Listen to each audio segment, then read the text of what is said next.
Polemis, apa guna pemain naturalisasi jika ujungnya jadi cadangan di timnas Indonesia kian kencang disuarakan. Sejumlah warganet atau netizen menyuarakan hal tersebut dalam berbagai unggahan, di kolom komentar Ketua Umum PSSI Erick Thohir maupun kolom komentar akun-akun seputar timnas. Nada sumbang ini mulai muncul usai timnas Indonesia menjamu Australia di Gelora Bung Karno pada tanggal 10 September tahun 2024. Saat itu Tom Haye baru dimainkan pada babak kedua. Puncaknya setelah Indonesia kalah 1-2 dari China pada tanggal 20 Oktober tahun 2024. Dalam laga ini Haye kembali main di babak kedua dan Eleanor Reijenders tak masuk susunan pemain. Ekses dari ini berkembang pernyataan yang meragukan kualitas Shin Tae-yong. Pelatih asal Korea Selatan ini dinilai kurang pas menangani timnas Indonesia yang diisi pemain naturalisasi.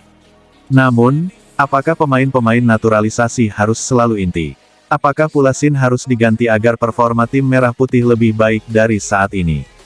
Pelatih, dalam hal ini Shin, adalah orang yang paling tahu kondisi internal timnas. Ia punya hak prerogatif menentukan siapa yang inti dan siapa yang cadangan.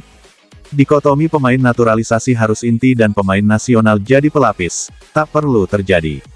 Strategi pelatih adalah penentu siapa yang layak main dan tidak. Soal performa pemain utama pilihan Shin tak sesuai ekspektasi, itu lain cerita.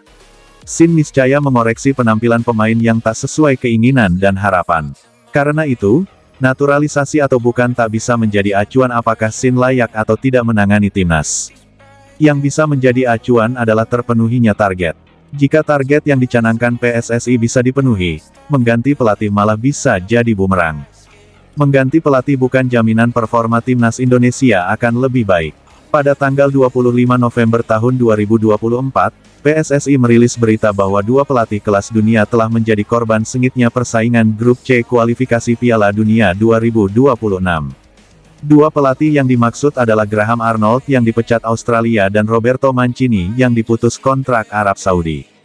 Rilis PSSI menyiratkan posisi Shin Tae-yong tak aman.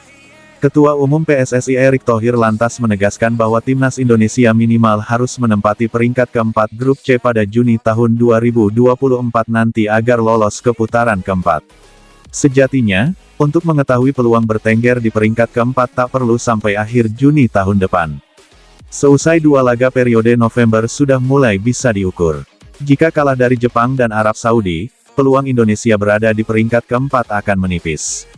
Dengan tersisa 4 laga, posisi kelima atau juri kunci akan menghantui. Apalagi jika Bahrain menang atas China dan Australia di kandang, sedangkan Arab Saudi meraih poin ketika jumpa Australia dan Indonesia. Shin bisa dipecat lebih cepat. Karena itu, pertandingan kandang melawan Jepang pada tanggal 15 November dan menjamu Arab Saudi pada tanggal 19 November jadi kunci. Ini saat bagi Shin untuk amankan posisi. Isu bahwa Shin tak bisa menjinakkan pemain naturalisasi bisa dibuktikan dalam dua laga tersebut. Saat dapat poin dari Jepang dan Arab Saudi, perdebatan akan selesai. Tak akan aktual lagi perdebatan soal pemain naturalisasi harus inti dan Shin harus diganti. Apalagi Shin masih terikat kontrak dengan PSSI hingga 2027. Pada situasi ini, posisi Kevin Dix yang proses naturalisasinya sedang berjalan, tidak signifikan lagi. Urgensi menaturalisasi secara kilat tak punya dasar lagi. Naturalisasi hanyalah bagian dari jalan sukses dan bukan faktor utama. Kunci sukses timnas Indonesia di kualifikasi Piala Dunia 2026 adalah perjuangan bersama-sama.